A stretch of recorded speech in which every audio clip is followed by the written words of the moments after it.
Contender, and I'm the eHow dog training expert.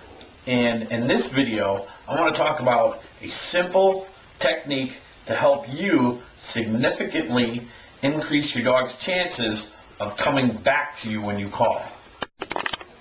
So, one of the main reasons for your dog not coming back to you is because of confinement. You see, dogs spend a lot of time under some type of confinement. A lot of dogs spend time in crates, in a car, in a house, in a fenced-in yard, on a leash. And so what happens is when the dog gets some freedom, the last thing your dog is thinking about is coming back to you. So what you have to do is you have to let your dog develop a sense of freedom.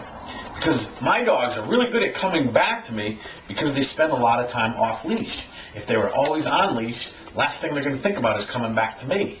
A couple of years ago, I worked with a German short-haired pointer, and this dog had been on one of those runs for almost 7 years. And when he came to me, he wanted to teach his dog to come back to him. And as soon as his dog got loose, he was gone, because the dog never was allowed to experience some freedom. So let me show you real quick with my dogs, and then I'll explain how to let your dog develop a sense of freedom. So watch this.